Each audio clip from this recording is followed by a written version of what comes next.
Et si vous pouviez générer votre mémoire technique pour un appel d'offres de marché public en seulement quelques minutes grâce à l'intelligence artificielle?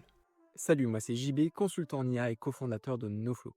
Notre mission, c'est d'accompagner les entreprises comme la vôtre à intégrer l'IA et l'automatisation dans leur quotidien. Si vous perdez encore du temps sur les tâches manuelles, on vous aide à les identifier et à les automatiser dans votre organisation. Réservez votre premier rendez-vous via le lien dans la description, c'est sans engagement mais impactant.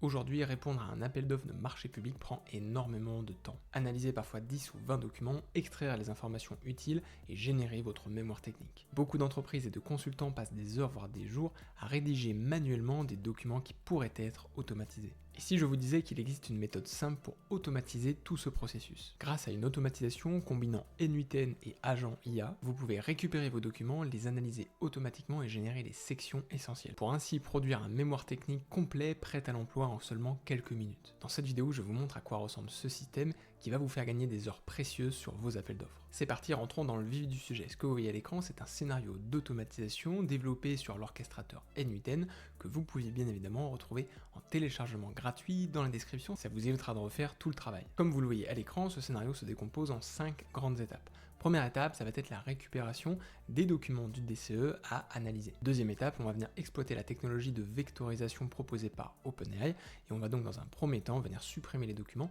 du Vector Store de OpenAI. Troisième étape, on va venir vectoriser ces documents dans OpenAI. Quatrième étape, on va venir analyser l'ensemble de ces documents et à partir de ce contexte, générer les chapitres nécessaires à la rédaction de votre mémoire technique. Et enfin, cinquième et dernière étape, on va venir générer le mémoire technique et surtout venir le déposer dans votre répertoire de stockage. L'objectif principal, vous l'avez compris, c'est de générer un mémoire technique, mais en amont, il y a bien évidemment eu une étape de sélection des différents appels d'offres. Ces appels d'offres, on est venu les récupérer et les sélectionner depuis le site des marchés publics du gouvernement Place. Je vous invite vivement à aller regarder notre précédente vidéo qui parle justement de ce sujet d'extraction des appels d'offres, donc directement et en automatique depuis le site de Place. Vous êtes plus de 80% à regarder notre contenu sans vous abonner. Si vous appréciez notre travail, cliquez sur le bouton s'abonner. Ça nous aide énormément et ça nous encourage à vous proposer du contenu toujours plus avancé. Je vous remercie. Mais revenons à nos moutons dans notre scénario, et donc là comme vous voyez à l'écran, j'ai fait un zoom sur les deux premières étapes. La première étape c'est tout simplement la récupération du DCE, c'est-à-dire des documents qui composent l'appel d'offres. Dans cette démonstration, cette première étape se fait à travers un formulaire, mais vous l'avez compris, dans le cadre de votre industrialisation, l'objectif sera de venir récupérer automatiquement ces informations depuis un répertoire de stockage. L'étape numéro 2, ça va être le nettoyage de notre base vectorielle. Alors je vous ai parlé de vectorisation en introduction, ce mot un peu barbare signifie tout simplement qu'on est venu récupérer les informations qui sont stockées dans les documents pour les rendre compréhensibles par une intelligence artificielle comme OpenAI. Et donc ces documents, pour les rendre compréhensibles par l'intelligence artificielle, on va devoir venir les stocker dans un répertoire dédié à l'intelligence artificielle. En l'occurrence ici on utilise OpenAI et ce qu'on va venir faire, c'est tout simplement venir vérifier si dans notre Vector Store, donc dans notre espace de stockage, on n'a pas déjà des documents qui auraient été mis et qui viendraient polluer notre analyse ponctuelle de l'appel d'offres. Et oui, si jamais on a d'autres appels d'offres précédents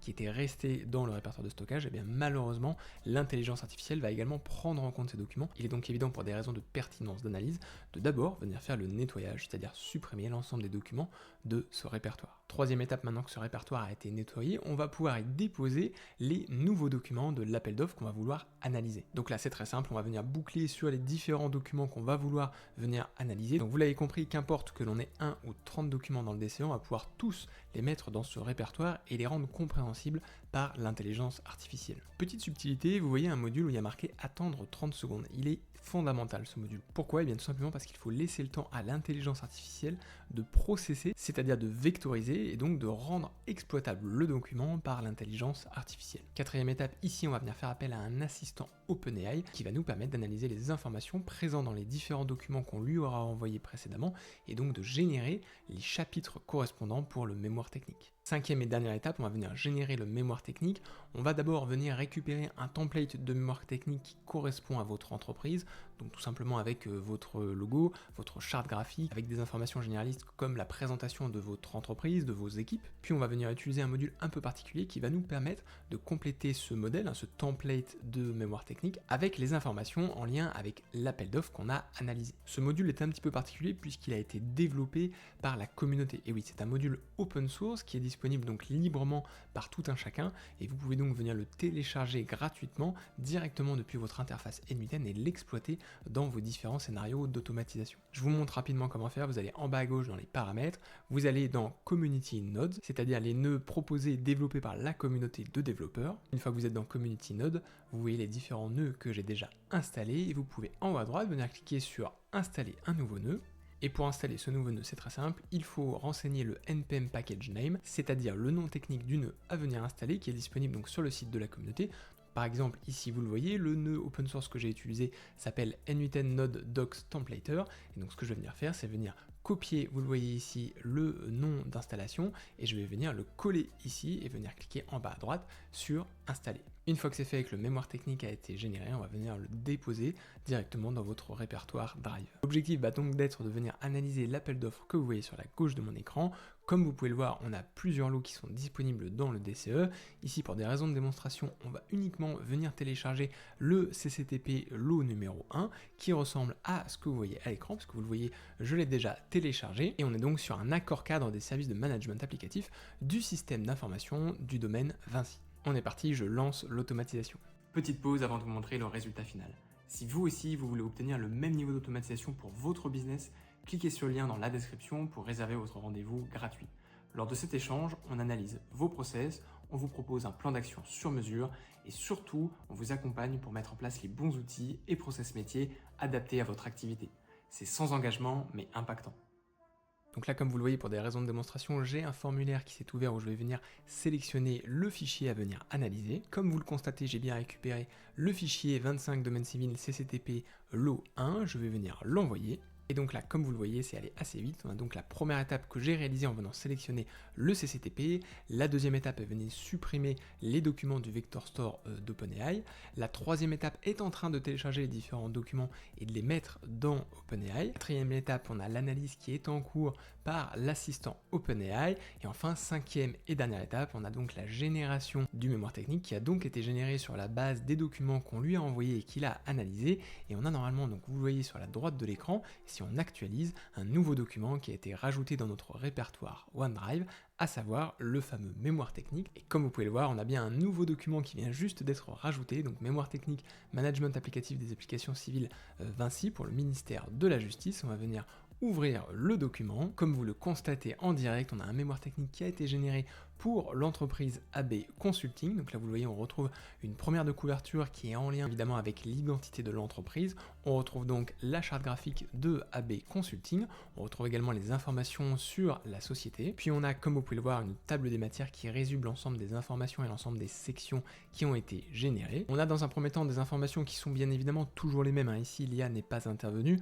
On a tout simplement un template qui résume à chaque fois les informations sur la société, donc AB Consulting, sur son chiffre d'affaires, sur également son organisation et les différentes personnes qui font partie de l'entreprise. Donc là, vous le voyez, on retrouve les dirigeants, on retrouve également les différentes personnes qui travaillent donc dans cette entreprise. On est plutôt ici sur une entreprise qui est dans le secteur de l'informatique, mais vous l'avez compris, ce cas d'usage peut s'adapter à n'importe quel type de secteur d'activité. Donc que vous soyez dans l'industrie ou dans le bâtiment, on peut bien évidemment venir mettre à jour ces informations. Ensuite, comme vous pouvez le voir, on a également une section sur les moyens matériels de AB Consulting. Donc on a forcément un petit peu moins de matériel que si on était dans le bâtiment, mais ça reste néanmoins une section qui est obligatoire et importante dans les mémoires techniques. On a ensuite les références similaires qui ont été ajoutées bien évidemment, et on a ensuite, vous le voyez, la méthodologie qui est adaptée au projet. Et donc là, comme vous le voyez, on retrouve les différentes sections qui ont été générées par intelligence artificielle et qui ont surtout été contextualisées par rapport aux documents qui ont été analysés.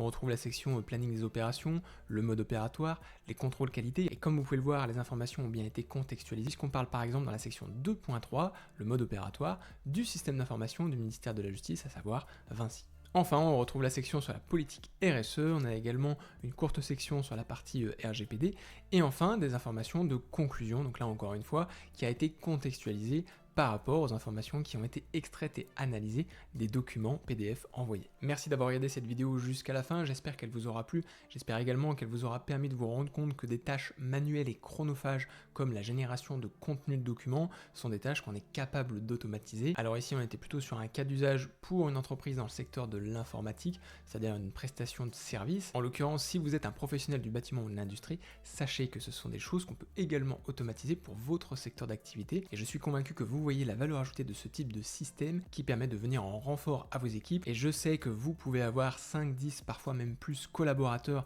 qui travaillent au quotidien et à temps plein sur ces sujets-là. Imaginez donc le levier que cela peut apporter à votre entreprise si vous mettez en place ce type de système. Ça vous permettrait de démultiplier le nombre d'appels d'offres auxquels vous répondez et ainsi vous concentrer sur votre valeur ajoutée, sur votre métier, c'est-à-dire la réalisation de la prestation. Dernier point important dont on n'a pas parlé, on est capable d'alimenter le système avec des modèles types. C'est-à-dire que si vous avez des appels d'offres auxquels vous avez répondu et que vous avez gagné, avec une note qui est supérieure par exemple à 80, 90 ou 95, eh bien on est tout simplement capable de venir exploiter ces appels d'offres que vous avez gagnés et qui ont une très bonne note pour venir générer les nouveaux appels d'offres et ainsi mettre toutes les chances de votre côté pour avoir une note qui soit le plus proche possible de la note maximale.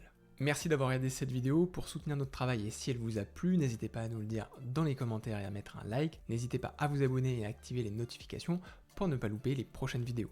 Je vous dis à la semaine prochaine pour un nouveau cas d'usage.